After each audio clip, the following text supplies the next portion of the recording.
The following is a conversation with David Durand, a sports performance and psychology coach, author, and a founder of Real Development LLC. David's groundbreaking work bridges the gap between mental health, physical performance, and skill development for athletes. His innovative approach, detailed in his book Bet on It, focuses on regulating the nervous system to unlock an athlete's full potential. I'm Sid Bensalah, and this is a Pre-Zero Sports Talk podcast. Today we'll dive into David's journey, his unique methods, and the challenges Gen Z athletes face in today's world. Let's get started. Welcome to the show, David. Yeah, thanks for having me. Happy to talk. Your book introduces the B.E.T framework, breath, eyes, and touch. It's a compelling concept that blends the mind and body. Can you break down the B.E.T methods for our listeners? Yeah, sure thing. So I think, when we talk about the nervous system, we're talking about the brain and the body and, the nervous system being this highway that information travels down from the brain and up from the body and communication all throughout us. And so when, we're playing sports, especially athletes, they're making decisions so quickly and so much is happening at the nervous system level that we're not even aware of. And so I see breath, eyes, and touch as three avenues for influencing our nervous system. And I use the word regulating, just meaning control, to help us have some self-control, especially amidst a sports environment where there may be things outside of our control, what our opponents are doing or what our coach is saying or what our teammates are doing, to be able to have that control within ourselves, to be able to regulate our own nervous system states, so that when we need to be energized, we can be energized. When we need to stay composed under pressure, we can stay composed under pressure. And then the breath and the eyes and the touch are just three, sensory modalities that we can activate and use to our benefit to be able to control that nervous system, to control our brain, get into a better mental state, to be able to control our body, stay composed, and execute, the proper decisions, actions, movements in the sports performance context. Mm-hmm. And what makes it specifically effective for young athletes?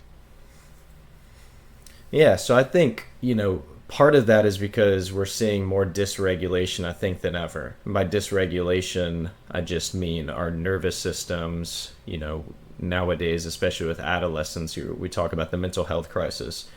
Their nervous systems are so dysregulated, they're in a kind of chronic fight or flight mode. And so I talk about, different modes of nervous system in the book, and kind of the three modes are like, okay, connection mode. That's, when you're connected with yourself, you're connected with other people, you're connected with your surroundings. That's where we want to live.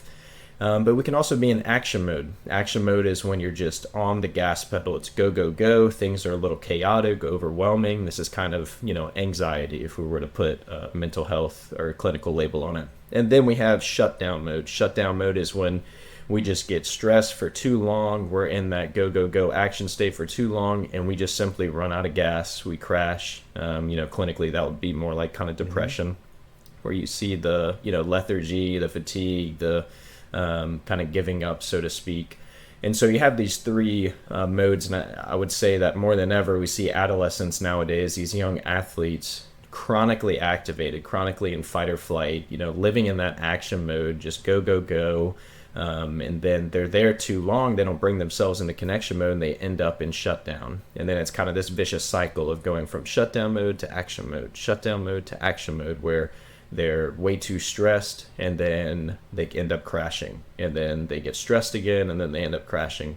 And so I think it's relevant to today's athletes because we're facing so much nervous system dysregulation in that population of athletes. And then also, I think it's very simple. It's very simple to, channel your energy, your attention into your breath, into your eyes, into your touch. This isn't a 15-step process and going through, different goal-setting things and doing different visualization and imagery.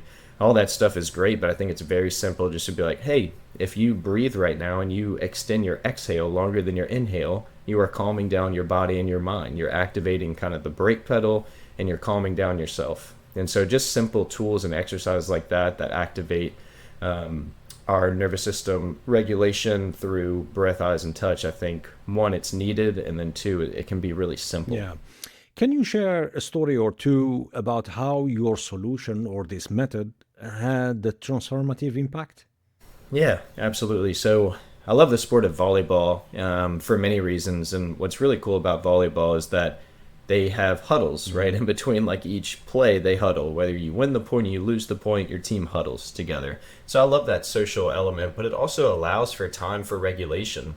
A sport like basketball, it's very fast paced. And there's not a ton of breaks. Sure, there's timeouts or like a dead ball or, end of quarters, but the action can go for a while and you're just running back and forth, back and forth. With volleyball, like I said, each point you have a little bit of a break. And so one thing that I like to do is to instill some strategies within that time where they're huddling and have a break. And so, for instance, I've worked with volleyball teams and a number of players where they're about to go serve the ball. Well, maybe it was a really intense play before. They just won the point, so now they've got the serve, so everybody's kind of hyped up, everybody's energized.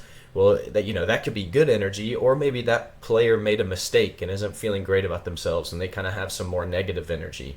Regardless of the situation, when they go back to serve, teaching them to take a moment and settle their breath. So take a moment before you serve, make sure that you're extending that exhale so you don't feel rushed by the energy that's inside of you to just hurry up and get this over with and get back to playing. So breath and then eyes. Where are you focusing your eyes? Are you just kind of there but you're not really there? Are you making sure that you're looking at the ball as you're making, big hand contact on it?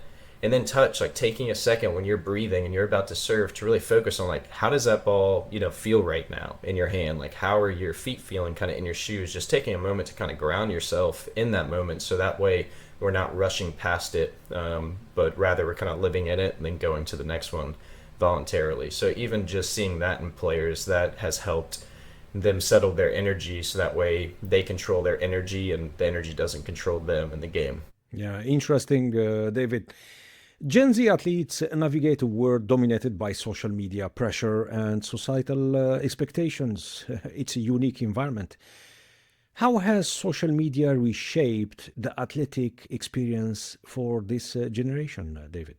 Yeah, there's a lot of different avenues. I feel like I could go with that one, but I'll kind of piggyback on what I was saying of, the problem of dysregulation, the problem of just adolescents being so stressed. And part of that is, let's just take an adolescent, spending on average, at least in the States, 4 to 6 hours per day on just social media platforms, not just screens. And so that's a lot of scrolling, right? They're exposing themselves to hundreds, probably thousands of images and videos a day, images that are highly filtered and edited, and everybody looks better than them and has a better life than them. So if you're doing this, right, and unconsciously or consciously, kind of judging and comparing yourself, which if we know anything, we know that humans are built for social comparison. So you're going to do that regardless of whether you want to or not. You're comparing yourself and everyone looks better than you, is prettier than you, more attractive, more skilled, X, Y, and Z, has a better life than you. Then we're going to come to, we're going to start getting stressed and we're start getting anxious because we feel like we're not enough, right? And evolutionarily, we're wired to have these negative emotions of maybe anxiety, maybe shame, maybe embarrassment, maybe anger. These negative emotions are going to start kind of stirring us up, and they're going to get our nervous system. They're going to start activating that fight or flight because we're kind of in a danger zone. We're in a danger zone of not being enough, where everybody else is better than us, and we might get left behind. So simply just by scrolling and consuming so much social media, we could be dysregulating our nervous system. And if we do that again and again for hours and hours, every day, weeks on weeks, months on months, then I don't think it takes a brain surgeon to be like, okay, well, if we do that, then you're going to move from that state of anxiety into more of kind of like a depression or like discouragement. And so I'm talking more clinically right now, but to relate that to athletes specifically, well, if you're consuming a bunch of social media, one, that's going to tire your brain. Right, so a thing called mental fatigue, which we know plays a big role in sports performance, especially in injury risk. So if you're consuming media before you go to practice, right, social media, or before you play a game, you're already decreasing, your ability to perform because it's another stimulus that your brain is processing, and so you're creating some mental fatigue there that doesn't really need to be there. So that's one thing, and then I could talk about maybe a side note would be like social media and sleep, but we can tuck that in our back pockets for now. And then when you get on the court, you're practicing and training, you've been exposing yourself to videos, you've been getting these little hits of dopamine reward and doing no work for it. So like a 14 or 15-year-old athlete who kind of has all of that dopamine going on in their brain, kind of excitation of just like in kind of the feel good, but no real work is being put in, then why would they be that motivated to get on the court and go practice for an hour and a half or do, conditioning drills or something like that? And the answer is they really wouldn't be, because they're, one, their nervous system's pretty dysregulated. They feel like everybody else is better than them. And so they're kind of starting from a place of discouragement rather than encouragement. And then two, they don't really feel like they need to do that, because they can go do this other thing that's a lot, more painless and a lot less effortful, and still get some kind of reward in their brain. So I know that was long-winded and a couple, there's many different directions, but that would be kind of the start of how I feel like social media is, or how I think social media is impacting, modern athletes. Yeah. David, I had so many guests on the show talking about the same topic, and then we keep bumping all the time about the word stress. How do you define stress? So stress to me, I think of as a challenge. So like a stressor is something that is challenging you. And what I mean by that is, in psychology, especially sports psychology, talk about this guy Lazarus, who kind of talked about, okay, when we're perceiving something, you kind of either classify it as like a threat, or maybe like a challenge. And part of that, perception is like, okay, you're asking yourself unconsciously, do I have what it takes? Do I have what I need to be able to face this? And so, you could be diagnosed with, a chronic medical condition. And that could be a stressor, right? You could get stress from that because you're seeing that maybe as a threat, and then you're wondering, okay, I don't really have what it takes, or I don't even know much about this. And so it kind of overwhelms you and it stresses you out. Or you could, that's in life, but you could be an athlete and you're going against the opponent and they're playing great and they're outplaying you. And that could, stress you out. Internally, we have these little alarms in our brains and our bodies. And this is what our nervous system is great with doing, is that the alarm starts going off when we perceive that, there's a challenge in front of us or a stressor in front of us. And so the alarms kind of start going off, and then that's when fight or flight mode is activated. And I do want to say, this is a great thing, right? This is how we evolved. This is how we all got here. This is why Homo sapiens are Homo sapiens, and we've made it to 2025, is because we have this system that's helped us to evolve to be in the position that we are in. So that way we don't constantly put ourselves in danger and not learn from it.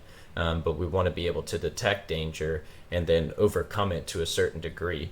And so, for me, stress and getting stressed is actually a good thing. The caveat there is that it needs to be intermittent. And so a stress should be an intermittent challenge, which is what games are, right? In sports, like you want to intermittently challenge yourself.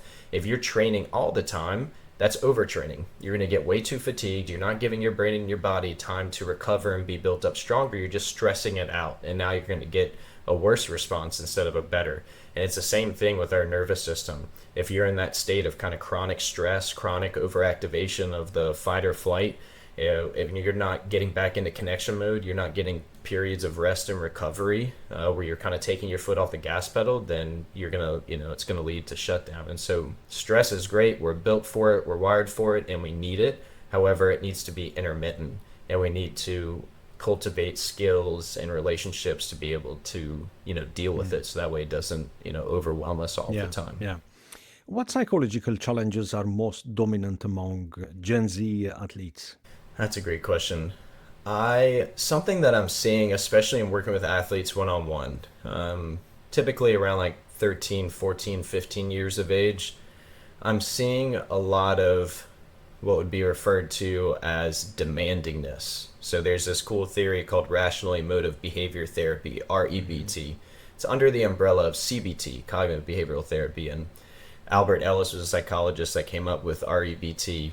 And it's essentially looking at, okay, how do your beliefs, impact your behaviors?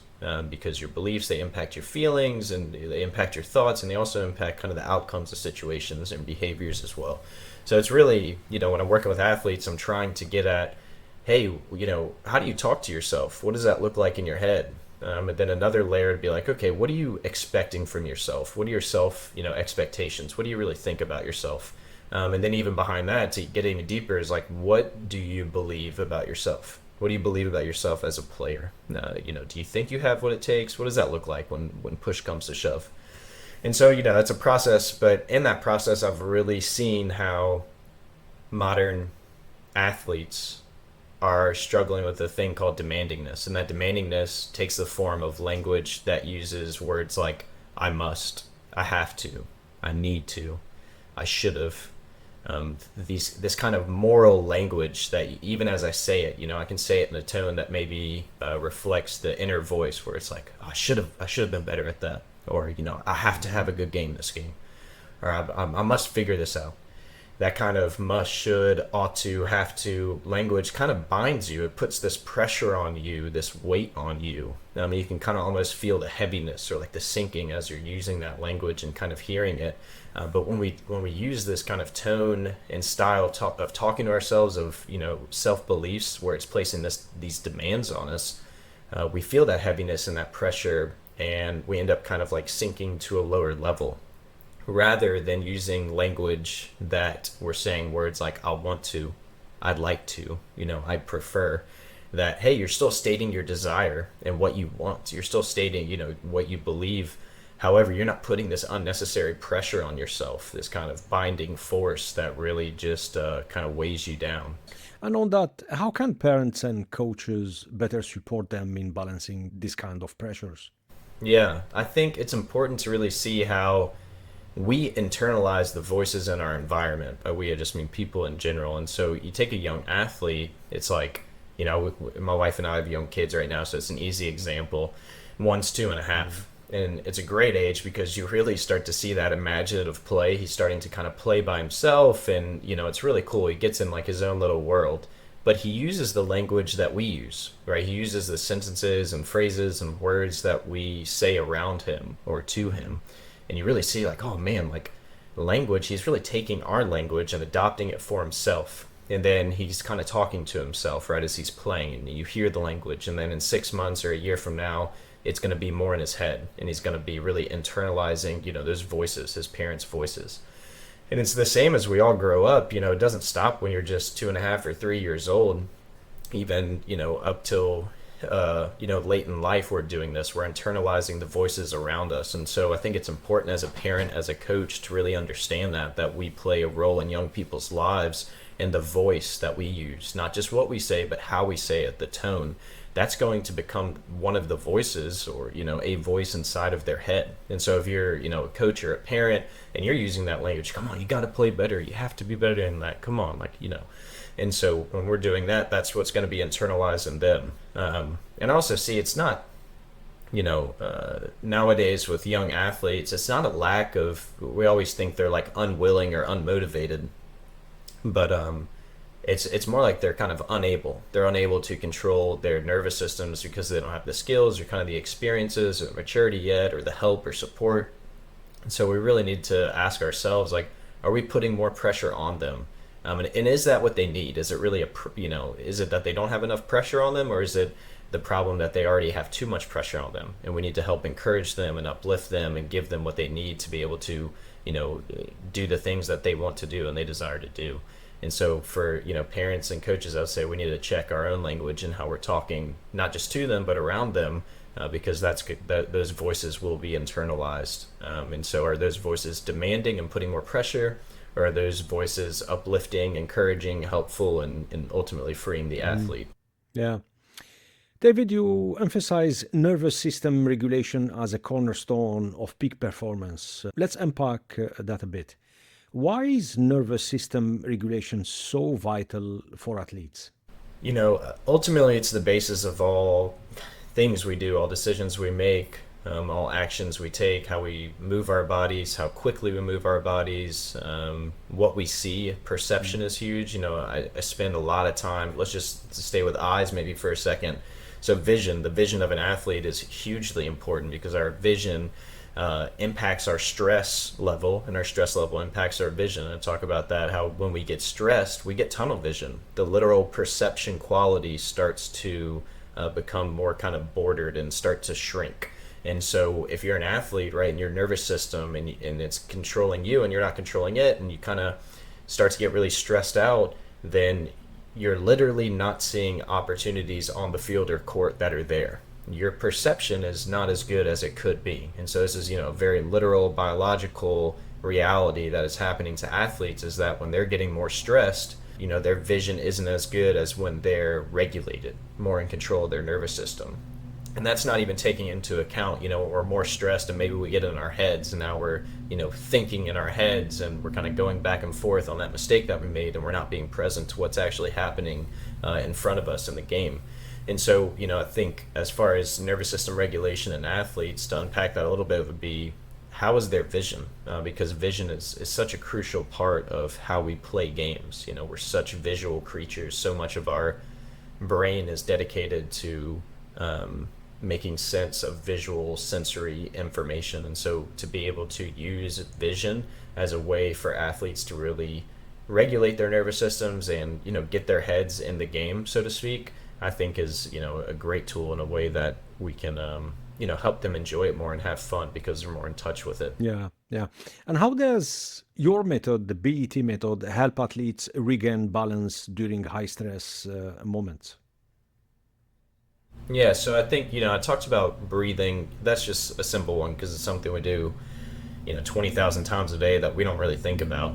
But if you can, especially, so great question, pressure situations. In pressure situations, things feel uncertain. Things feel out of our control. So what is one thing, when everything else maybe feels out of our control or like it's kind of slipping away and we don't really know what's going to happen, what is one thing that we can come back to and that we can control? Our breath. We can control our breath, and it starts from there. If you can control your breath, then you can kind of start to control other things, and you start to kind of build what's, Albert Bandura called self-efficacy, right? Your ability, your kind of confidence, your trust, and your belief that you can take action and make an impact in your circumstances. And so when you're in pressure situations, that's just something simple to always fall back on, of like, hey, if I can be with myself and control my breath right now, then I can extend my control out from there. So, following that along the line, okay, breath and then eyes. We'll go back to maybe the volleyball example, or let's use a different sport. Let's talk about soccer and penalty kicks. So say you made it all the way to the end of the game, 90 minutes, you played your extra time, now we're going into penalty kicks. 3-4 in penalty kicks, you make the next one, your team solidifies the victory. So you're walking up, right, that long walk from midfield to the penalty kick spot, controlling your breathing during that walk. In that moment, right, regardless of the crowd, regardless of your teammates, the situation, to be able to be with yourself, to be able to control your breathing, right, that's going to help you control the placement of that kick better. So I'm going to regulate my nervous system so that I'm more composed. So I'm going to focus on extending my exhale longer than my inhale, and I'm going to have a nice rhythm in my breathing as I'm walking up. And I might even do, one more exhale before I take the kick. And then, breath, eyes, touch. So then eyes. So then, where am I looking with my eyes? Maybe I'm looking at the ball, concentrating on, the part that I really want to make contact.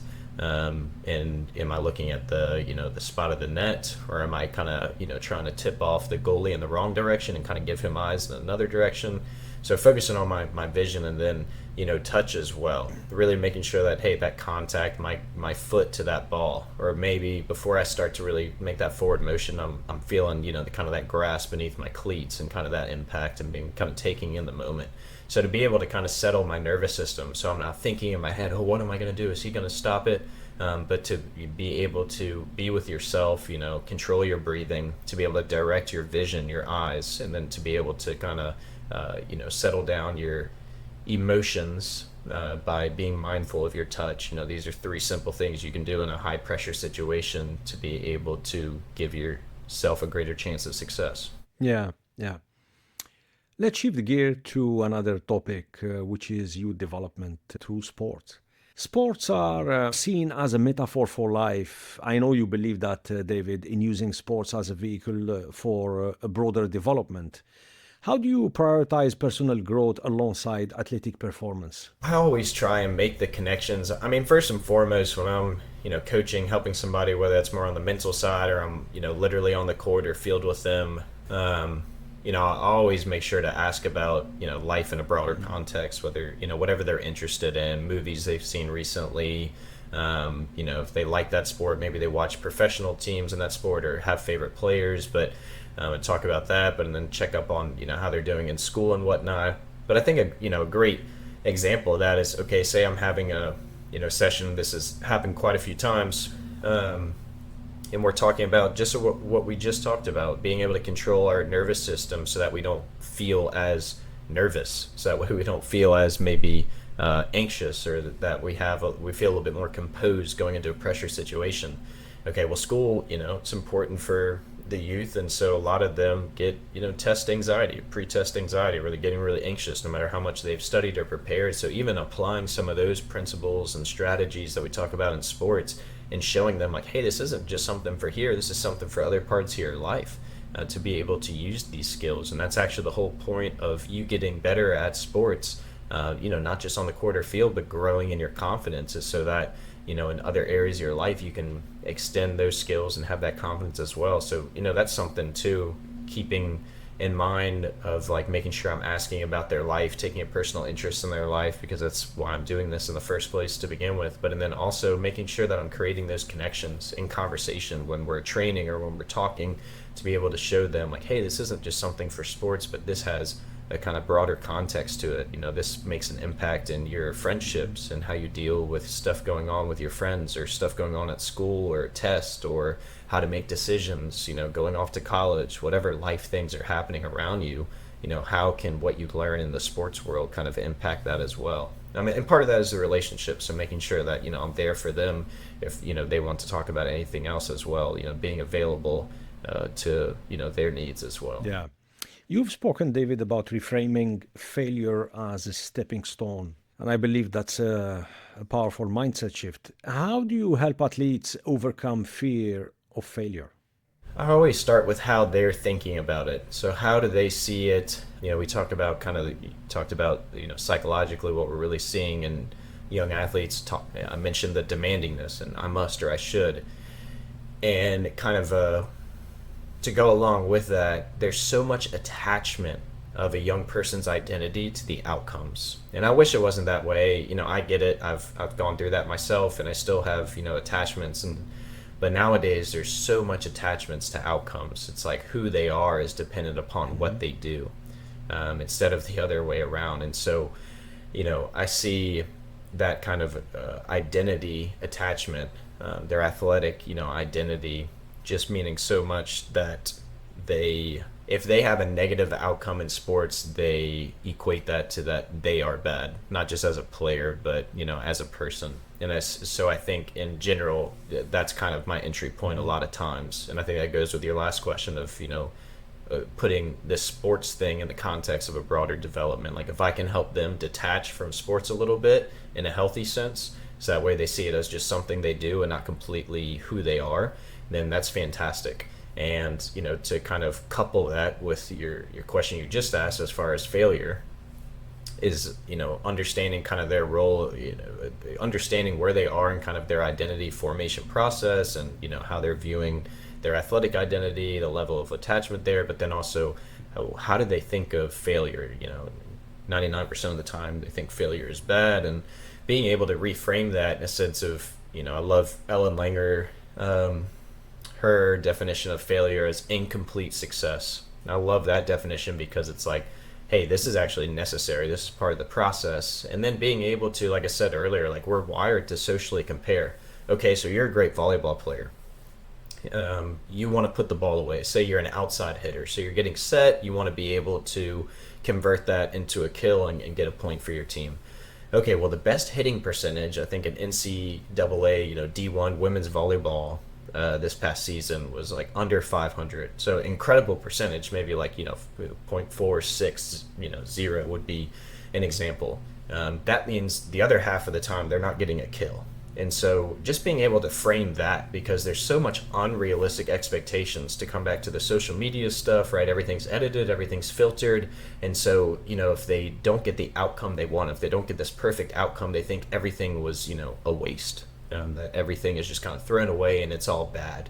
And that black and white thinking is so toxic, it's so damaging, because they're not seeing the context, they're not seeing the process, they're only seeing some result, and they don't really have the understanding to unpack that result and what it actually means. And so putting it in a context of like, hey, even the best players in the country who are so good are still not converting or capitalizing more than half of the time. So why do you have this unrealistic expectation for yourself that you should or ought to or must get a kill every time? Like, it's not going to happen. You're expecting perfection, and perfection isn't real, and it's overrated. So being able to put it in context, like, okay, well then if that's unrealistic, what is realistic, and what do I actually want, and what should I, what standards should I hold myself to?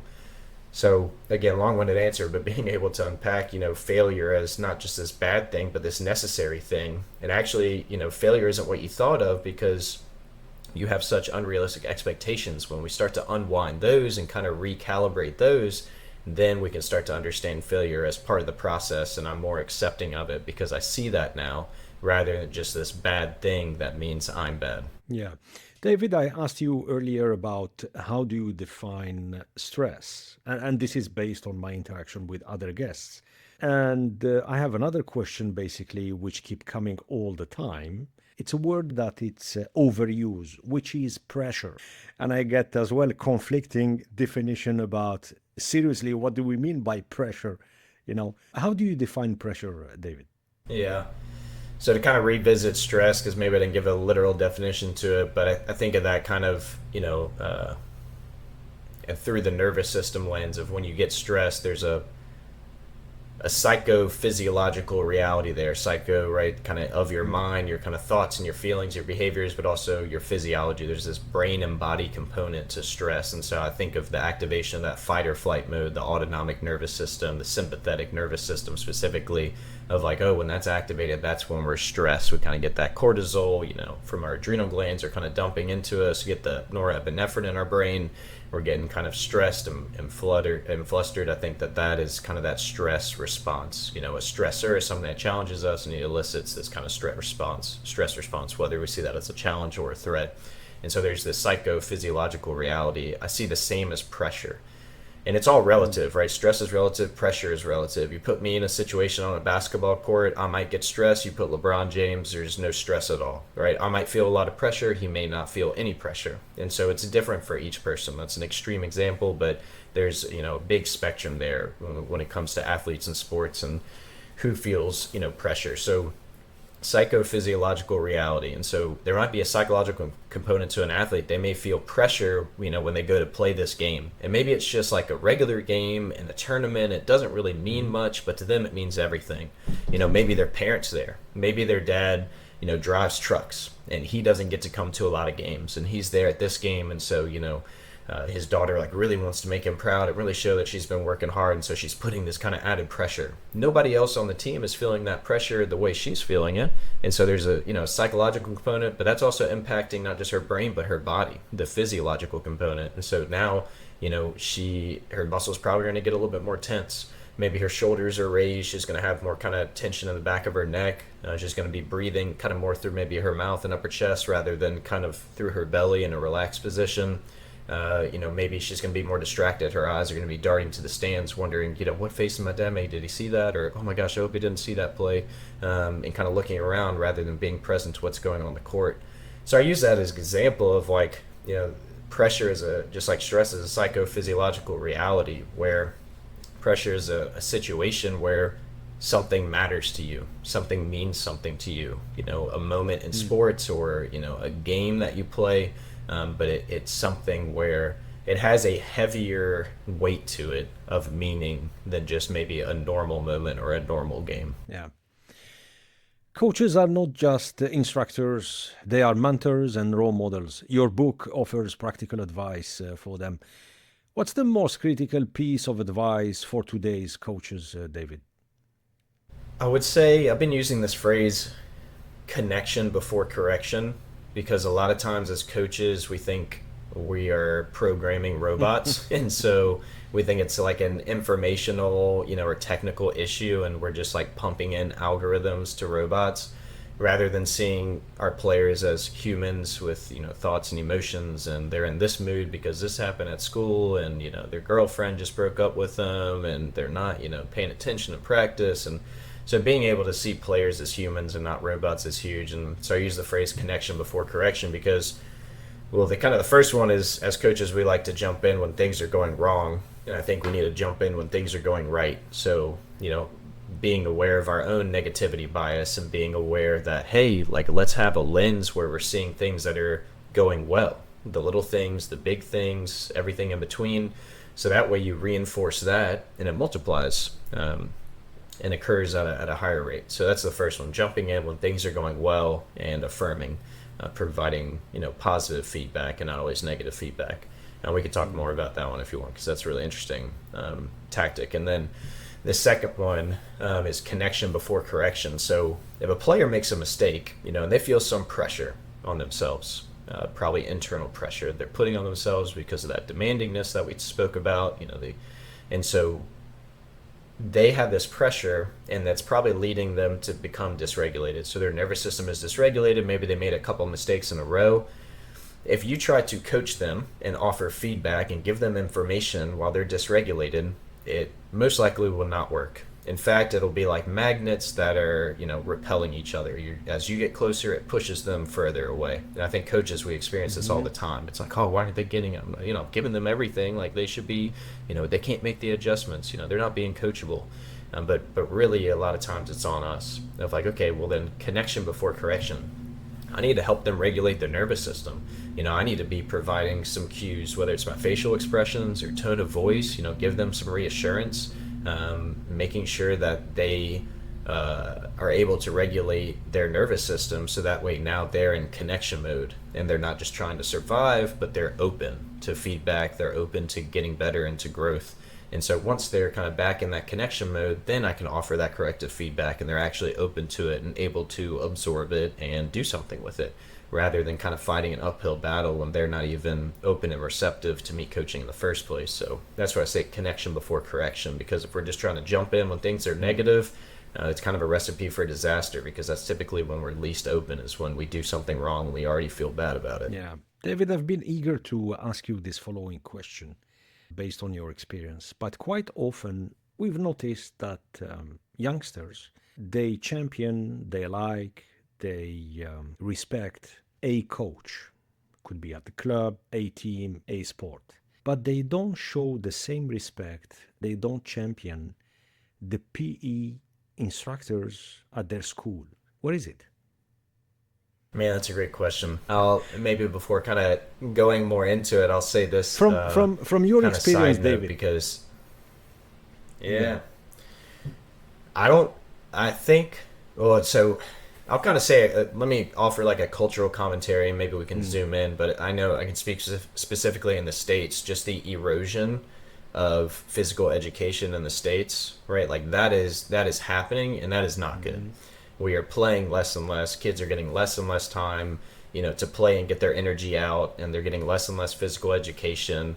It's not part of curriculums because we're prioritizing all this testing that apparently second graders need to be able to, pass these tests. And so we're just like playing this weird social game, this weird social status game, where we're prioritizing these, grades or benchmarks, and we're just trying to make ourselves feel important, rather than, hey, what's really important for human development right now is that they play, specifically outside, and physical education is huge. So, to your question, I think that's a big part of it in the States, is that we don't take physical education seriously. And then what does that lead to? It leads us to not take physical education teachers seriously. And so that's kind of just like this, to put it brutally, the perception a lot of times is that it's just kind of like a joke, class. You just have to take it, or, it's an elective, a waste of time, rather than, oh, this is like a huge, this is so important for my brain and my body and, how I'm feeling right now, but also my future. And also as an athlete, it's extra important. And so seeing not just the usefulness, but the value in it. And so, I think it's in this broader context of physical education, just eroding in our culture, and then also it's not taken seriously, so those teachers aren't taken seriously. But to attach a side note to that is a lot of what I do with like the physical performance, so helping athletes become better athletes. And look, there's great athletes, there's obviously great sports performers in our world. Humans can do amazing things, but in general, kids are not moving like they used to move, because they're not getting outside and playing like they used to play. Like the number of just outdoor playtime or unstructured playtime is so down compared to 10, 20, 30, 40 years ago. It's insane. And so we're seeing that, be a coach and you're like, okay, and if you know much about athletic movement, you can see it right off the bat of like, man, they can't hip hinge, they can't, step ladder, they can't do basic human movement things. Maybe they can do these sports specific things because they've done it enough and trained their bodies, but just basic play movements, change of directions, like, basic ball games of like, anticipating and picking up on cues. A lot of that stuff that you just innately or implicitly learn as kids just from playing outside, playing games, playing tag, playing hide and go seek, capture the flag, all these games that we've played for generations. Kids just don't have that. So now we have to like train it in a formal sense, and it's just kind of weird because it's something that you should just learn growing up implicitly. And so all that to say, like in my mind, a lot of people, they think it's, kind of, the word I guess would be like sexy, right? The sexy thing is to go to this trainer. The sexy thing is to be able to go to this, sports trainer that's going to make you so athletic or help you jump high. 95%, if not 100% of people that I see or that I've seen other people work with, I'm like, they just need to go to a PE class. They just need to go to an elementary school PE class. That would help them so much. They don't need to be doing these specific things. Like, that's great too, but like, just go to a PE class and play games and do some push-ups and do some lunges. Like that, like, start simple. That stuff helps you, but everybody wants to do the secret thing, do this thing for 10 reps and you'll change your life. It's like, no, just go to a PE class and you'll be a better athlete, a better person. So yeah, I don't, those are just some thoughts. I don't have all the answers to that question, but it is something I'm passionate about. In your opinion, is it more to do with the culture? Because you're talking about, we don't see youngsters, we don't see kids playing outside for various reasons. The first one, kids now, they are more cocooned by the parents for their safety, and sometimes is way too much. Playing outside with the neighbor kids, which we used to do, and then you come back home dirty, sometimes scratches, bruises, normal.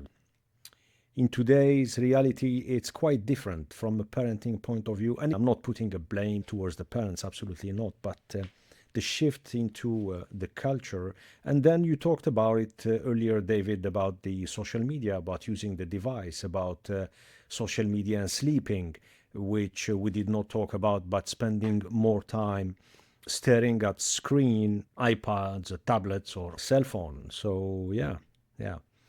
Yeah, it is, man. I'd love to jump in just for a minute if that's all right with you.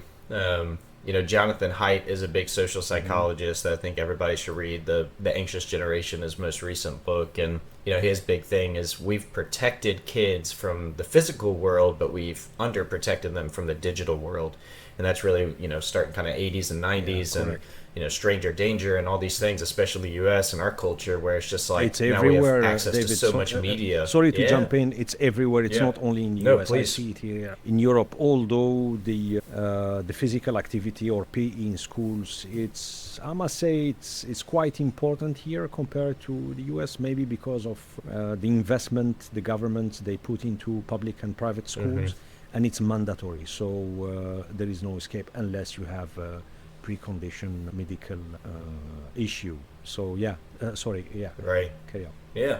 No, I love that. I'm glad that that's the case, somewhere. And so, Jonathan Haidt's big point is that we've overprotected them, and this is kind of speaks to the parental aspect of like, well, I don't want them to go outside or walk the dog down the street or this or that, because you watch the news and you feel like there's killers on the loose outside your house, and you may be in a perfectly safe neighborhood, but it's kind of, again, that negativity bias that a lot of media feeds on. It kind of polarizes us and dysregulates our nervous system, so now we're making these decisions based in fear and anxiety rather than rationally thinking about things. And so that's the parental aspect. And then the child aspect of like, okay, so it's easy to hand them this, device. And again, social media, adolescents, in America are using it 4 to 6 hours on average, just social media platforms. It's really 7, 8, 9 hours plus of screen time per day. And so Jonathan Haidt, again, makes this point of, it's not just that, because that has a negative effect as is, and that's been shown, but it's really about the opportunity cost. Because what have kids been doing, 20 years ago and way before then? If they didn't have those screens, those 6, 7, 8 hours on screens per day, what were they doing? they were having real conversations, right? They were actually asking each other, out on dates, or being able to, do things in person without this crippling anxiety.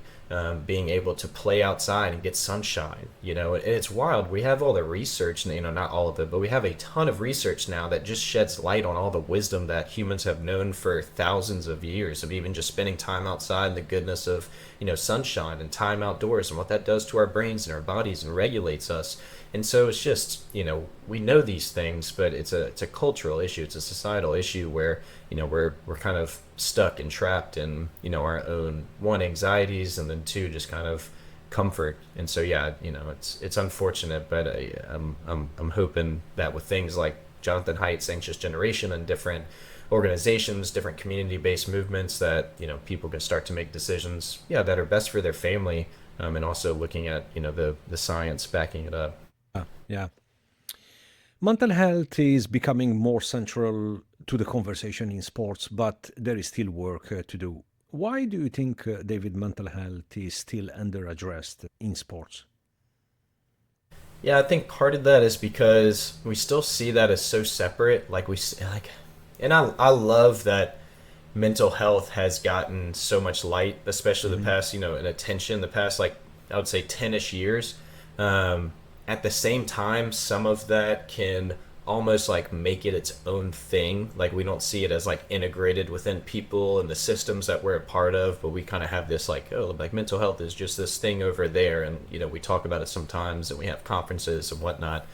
But I think especially as coaches, we need to be able to see that in the view, connected with sports, because if your athletes are human beings and they have minds, then mental health is important for you coaching. How is their mental health? And that doesn't mean like, oh, do they have a clinical disorder or not? Like, that's part of it. But also like mental health, like, is their mental space, is their mindset, is their headspace healthy? And how can you as a coach help them develop or foster a healthier, mindset? And so for coaches, I think we need to see it less maybe as this like separated kind of entity, or thing, that people are telling us we need to care about, and rather is connected to our athletes. Like, hey, yeah, like, you're helping on the technical side, you're helping them be better, cricket players or rowers or golfers, but like, what is this doing for their mindset? What is this doing for how they think about themselves, how they view the world, how they, think about other people, how they enter into relationships, things like that. So again, I don't think we need to see it as something that's divorced from what we do, but it's very much a part of it. And so, including it in your coaching as simply as, hey, what's their mindset today? What's their attitude like, their mood? Considering these things, now you're starting to see them as a player in this broader context of them as a person. Yeah, I fully agree with you, David. Just for the listeners, every coach wants their athlete, their team to be at the peak for a game or a tournament. And when we say at the peak, basically to perform better. David, have you treated or been in touch with athletes or coaches dealing with burnout? Yes, I have. Coming back to what we've kind of mentioned so far on this podcast of like, if we're in action mode for too long, so if our stress system, fight or flight, is activated for too long, we end up in shutdown. And I think shutdown encapsulates burnout perfectly. It's where you run out of gas. It's where you kind of finally hit that point where it's like, okay, I'm done. You're just kind of discouraged, maybe learned helplessness is a part of that experiences where you just feel like, hey, I'm fighting an uphill battle. I can't, as a coach, I see that a lot of times, coaches that are putting their everything, but they can't really seem to help their athletes, whether that's more on the successful side and their kind of records and wins and losses, or just kind of getting through to their athletes and making a difference in their lives. Burnout can happen there, or burnout can happen as players. You have that demandingness and you're putting this extra pressure on yourself, or you feel extra pressure from outside sources, parents, coaches, culture.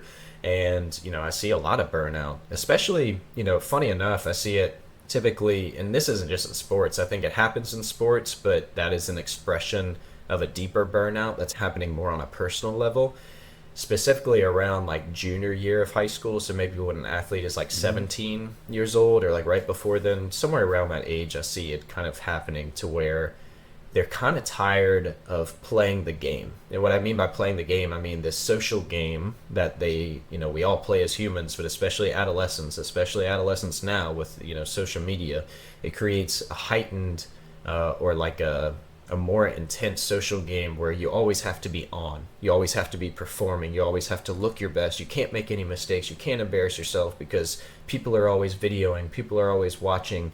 And if you fall behind or you kind of fall in the pecking order, then that is like just the ultimate negative thing. And so I see it a lot of times, in athletes where they're just kind of tired of it. And maybe it's about the sport, but a lot of times it's more on a personal level. If they're just tired of performing.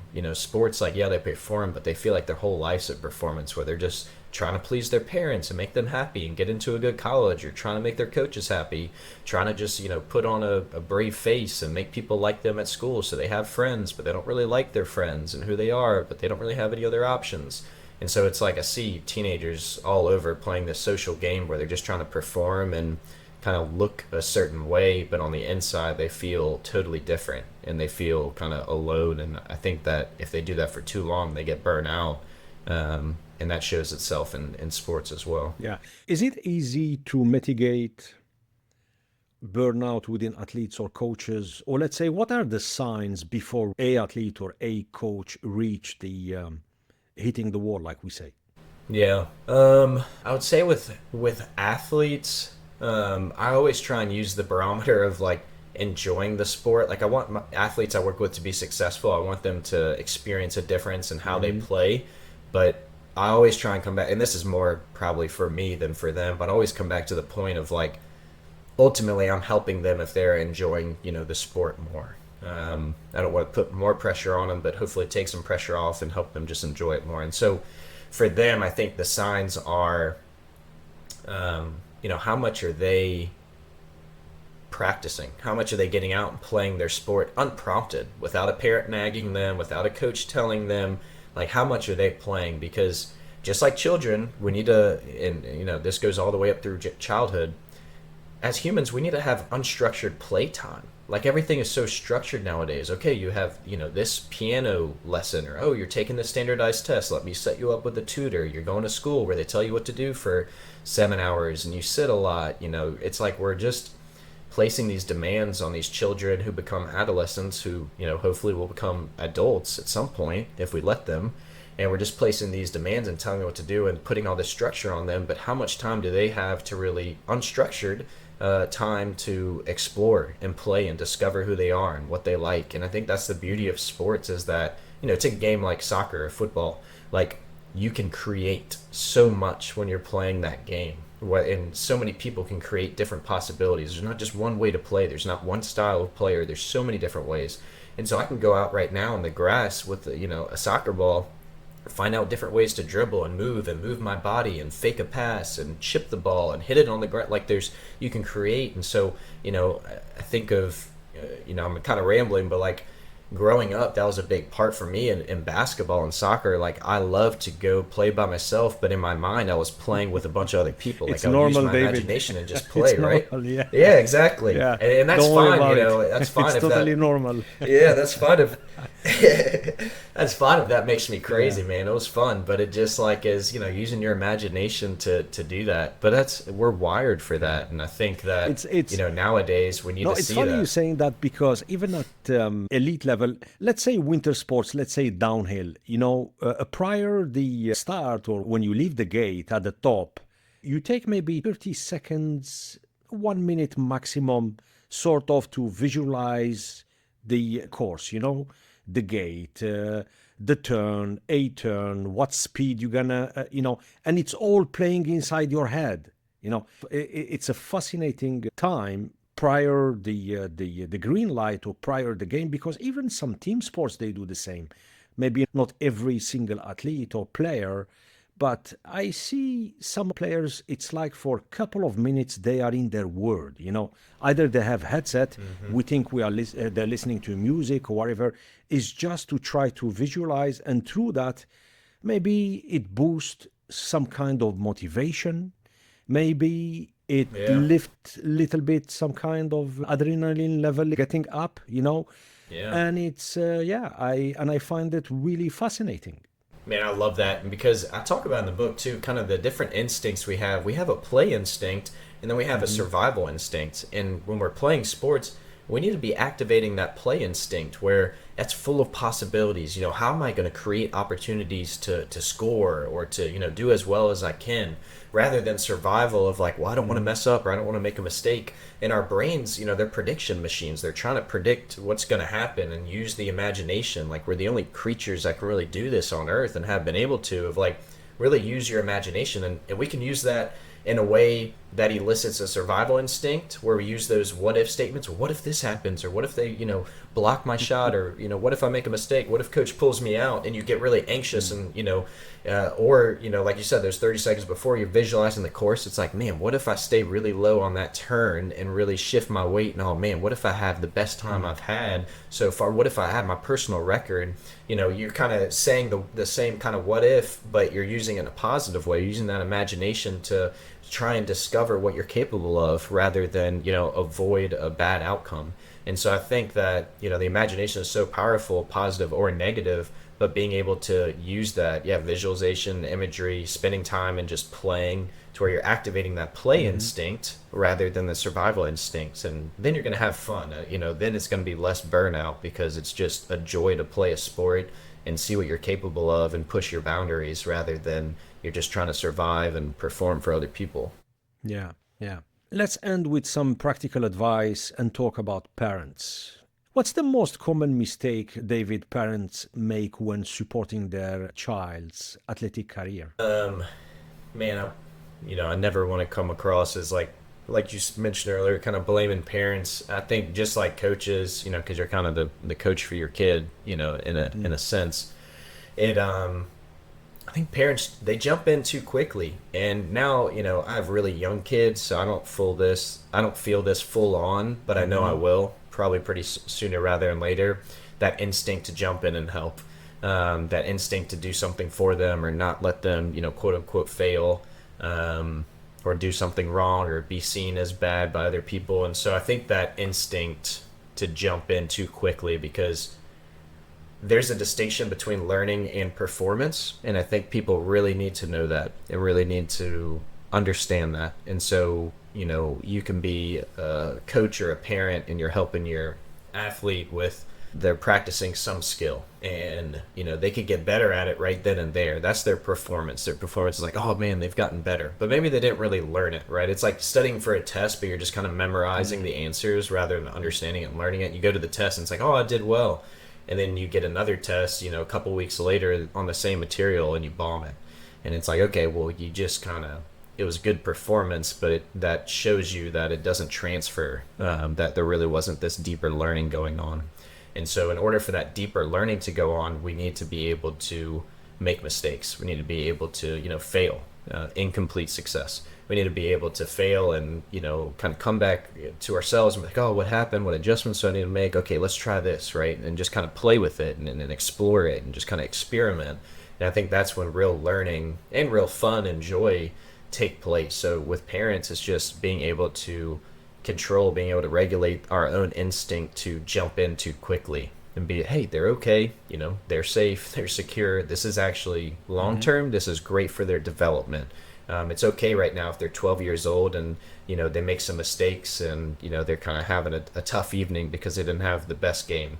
You don't want them to be a 22-year-old who is having that unstable sense of themselves or identity, right? But it's okay when they're kind of 12 and kind of going through that. And so anyway, I just bring that up to say I think that instinct is in all of us to just help our kids, but we should question that. Okay, what does help really mean? Just help them in the moment so they feel better or they're comfortable, or help them more long term so they're actually learning and growing and can mature and to be their own people where they stand on their own feet and don't really need us to step in for Yeah, them. yeah. What's one piece of advice you'd give to young athletes feeling overwhelmed by pressure? That's a good question. Man, I probably would even just like try and talk about something other than that. Like I know that kind of sounds weird, like I'm avoiding the question, but I think about like a young athlete who maybe is struggling with pressure or whatnot, but even just like talking about, hey, what do you want to be when you grow up, or like what do you want to do? You know what I Mm. mean? Like, oh, what hobby? What movies do you like? Or just being able to, I think for me, I think about myself, and when I was younger, I loved basketball, put so much pressure on myself. It was all I thought about and everything, and it became kind of this like obsession. And so for me, I would just try and talk to myself about something other than basketball, because we can put pressure on ourselves. Like I mentioned, pressure means something, really means something to you. It matters to you.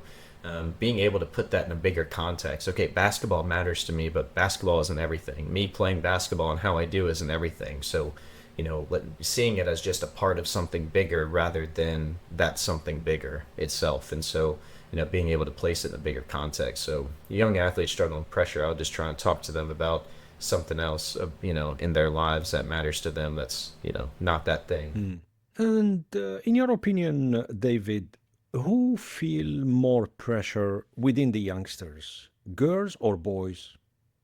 Oh man, that's a tough question. I think it manifests so differently, but I, my initial gut instinct, and partly because I'm working with a lot of girls Mm. right now on the mental side, I would say Mm. girls. My kind of thing I tell parents is like, I think the toughest job right now is to be a teenage girl. I think the second toughest job is to be a parent of a teenage girl, especially with social media. And, we don't need to fully go into this, and Yeah. apologies if it makes anyone uncomfortable, but our American culture struggles with so much objectification, right? We objectify, and there's so much sexualization of everything that it's like, with TikTok especially, to kind of bring it Hmm. back to that point, and social media and appearances to get people's attention and all of that. It's like everything's a performance, and I think that comes at a cost of, females and their mental health.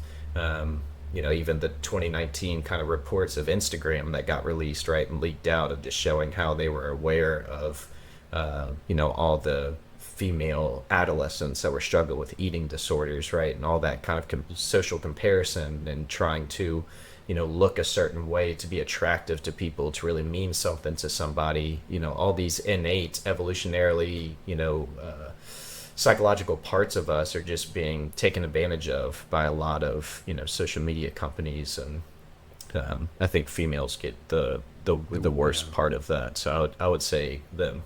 Yeah. Yeah. How can families work together to create balance and resilience? I think having, again, times of play and social connection. So being able, again, we're having the research and the science support things that we've known for millennia, and so being able to just have time outside, right, when you can. I know things are seasonal, but having times outside, having times, as a family where kids are just playing, you're playing, parents are involved. So really play, get outdoors, and fostering skills of, nervous system regulation. Spending time outside and playing kind of does that for Mm. you naturally, but and then having these skills, whether it's, learning a little bit about breathing, or, sensory, modalities, like even just like, being able to kind of integrate your touch and to help you, regulate your nervous system, or being able to say connection before correction for coaches, but it directly applies to parents as well. We want to jump in and discipline when, a kid does something wrong, but giving them some time to, regulate themselves, or just take some space. It's like they probably know what they did wrong. We just need to give them a little bit of space, and then we can talk about it later when we're both less Mhm. emotionally charged. And so get outside, play, and then have some, tools to be able to, regulate your nervous system as well. Great. David, now it's time for our lightning round. You ready for a All speedy right. Q&A? Oh yeah, I'm ready. Excellent. What's the best book you've read recently? Oh man. Recently, I was kind of revisiting Wired to Create by Scott Barry Hmm. Kaufman, amazing psychologist, and just talking about, I think it was maybe like 2012, 2015 it came out, but just an amazing book on creativity, and just really unpacks a lot of the psychology of what we talked about, imagination. There's 30 seconds of kind of visualizing the race, like talks a lot about kind of the mind there, which is amazing. It brings enough science and research where you're like, man, it's amazing that we know this stuff, but it also leaves, total room for mystery, because the mind is such a mystery. So, that book is awesome. Okay, morning routine or night owl? Morning routine for sure. Yeah, I'm up. early. The earlier the better. And yeah, I like to go to sleep early as well. Coffee or tea? Coffee. Good. What's your favorite athlete of all time? Man, I would say Pete Maravich, Pistol Pete. He was a basketball player. He played at LSU. His dad was a coach there, Press Maravich, and then he played New Orleans Jazz was the NBA team. Then they played for, and then Atlanta Hawks. But just an amazing player that was kind of there hadn't really been anything like it. His skill and creativity on the court, just the ways that he could make a pass without even looking to somebody. He just had such a feel for the game. Pretty And he amazing. was known for a three-pointer, no? Yeah, and so they didn't have a 3-point line when he played, and he shot, so far back that, in college he averaged 44, points per Yeah. game. And they kind of went back and look at the shot chart, and they're like, man, if there's a 3-point line, he would have averaged over 60 points per game, which is insane. But he just, he could do things that no one else has really been able to do and had a unique style. Uh, So he's And such a great apparently he was athlete. holding the record until last year that was beaten by Caitlin Clark. Do you know that? Oh, yeah, that's right. That is correct. Yeah. By a Yep. woman. Yeah, it's wild.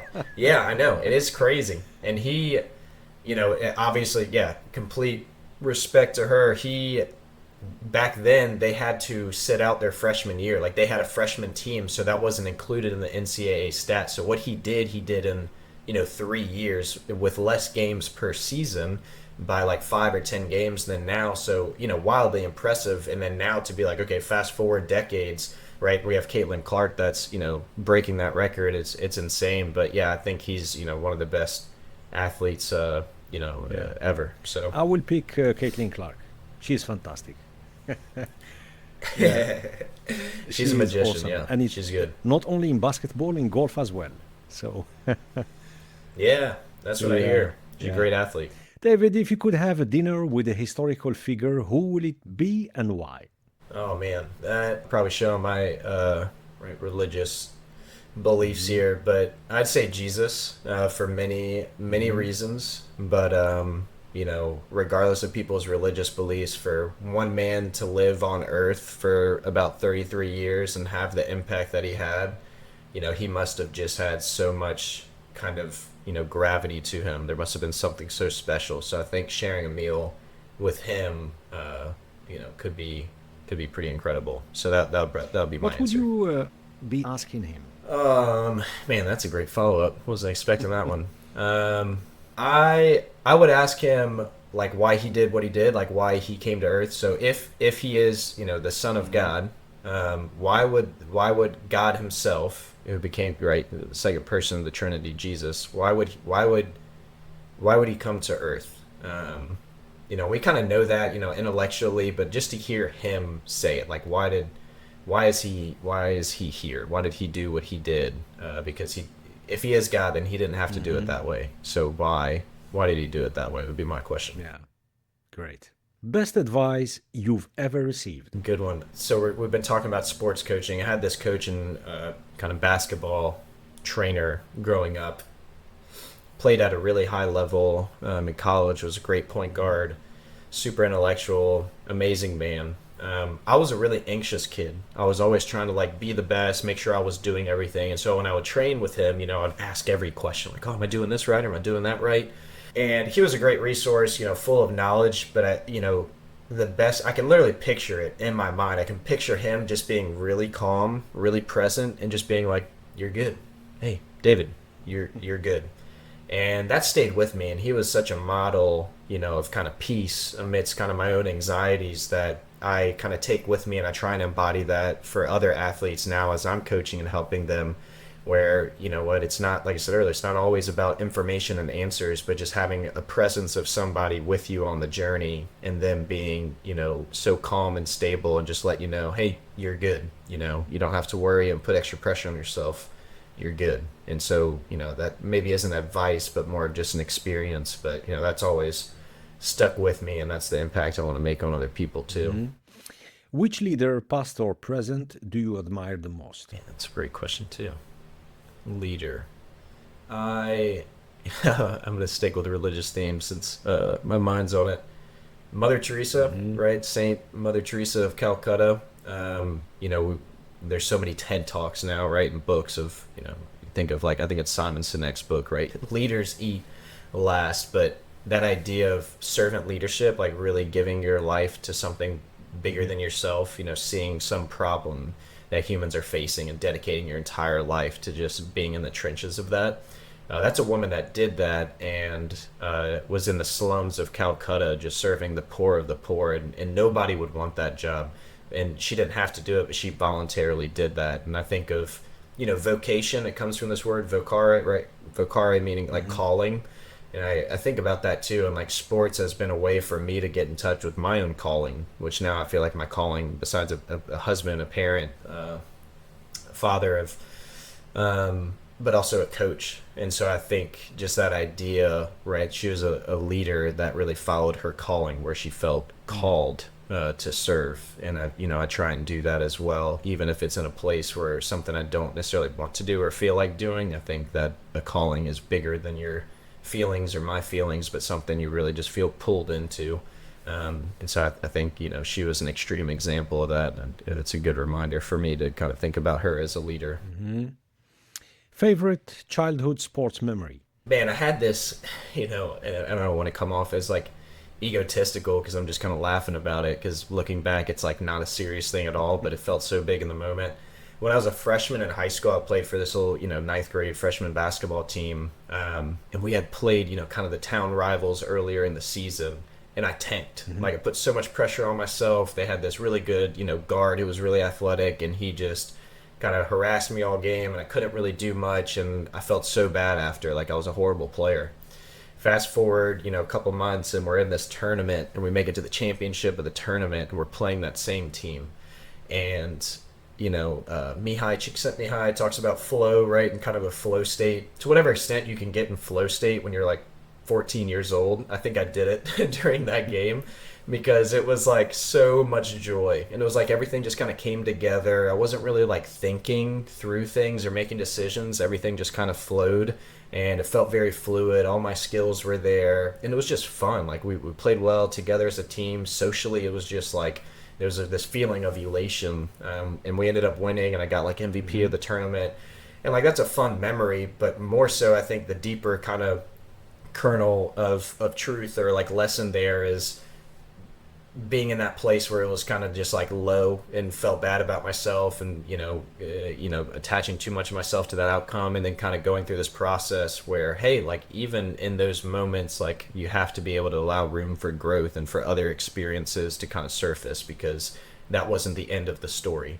And so I think that's always a cool thing and show me in my life of like, even when you have good moments and bad Hmm. moments, that's not the end of the story, right? It continues. So being able to be open to what's kind of coming up, and being open to, doing that with other people. But that was like a really cool experience where I was like, oh man, like everything kind of came together in that game, and I really experienced a lot of joy playing a game that I Yeah. love. What's your favorite way to recharge after a tough day or a tough week? Oh man, I'm very introverted. I love to be alone. So if I could just like go read a book or like write by myself or just be alone and think.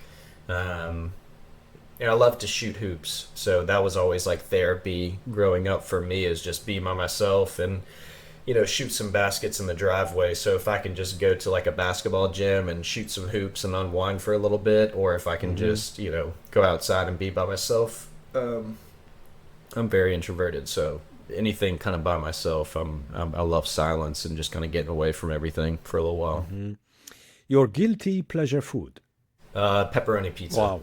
Yeah, I like to think of myself as a clean eater, but yeah, every day of the week, if I have an opportunity to chow down on just like a good pepperoni pizza, because there's yeah, you say guilty, there's some pizzas where you're like, I don't feel so guilty. I feel like that was a freshly made, there was some grandma that was like kneading the dough that really put everything into that pizza, and then there's some pizzas that are just like a New York style pizza, like big slices, greasy, you don't want to know where it came from. Like that's more of what I'm talking about, something that doesn't make you feel great after, but in the moment it's like the best thing ever. Yeah. Yeah. Favorite sport movie all time? Man, that's tough. My brother and I, growing up, used to watch this movie Goal.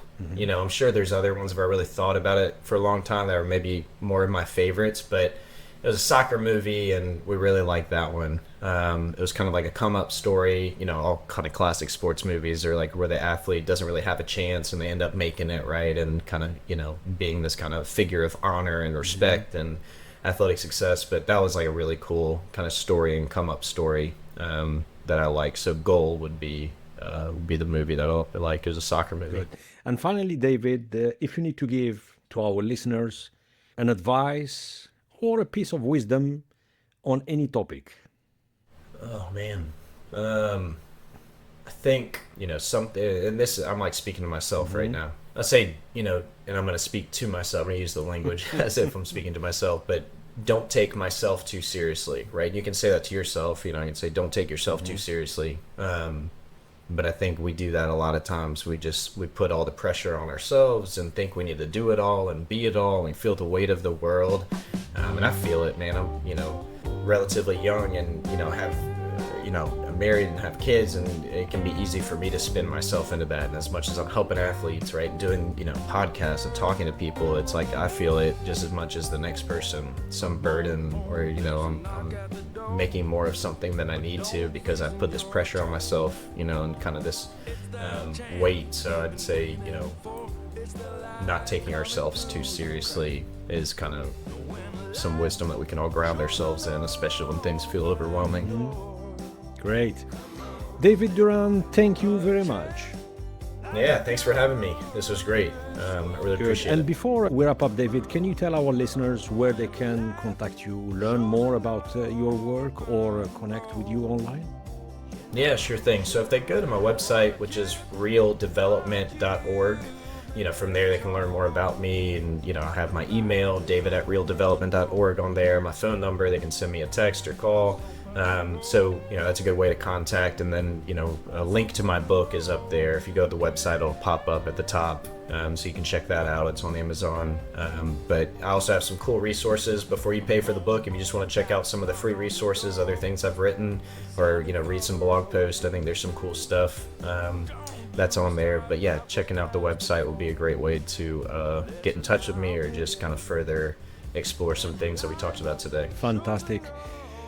To our listeners, thank you for joining this conversation with David Durand. His insights remind us that sports are about more than winning. They're about resilience, growth, and connection.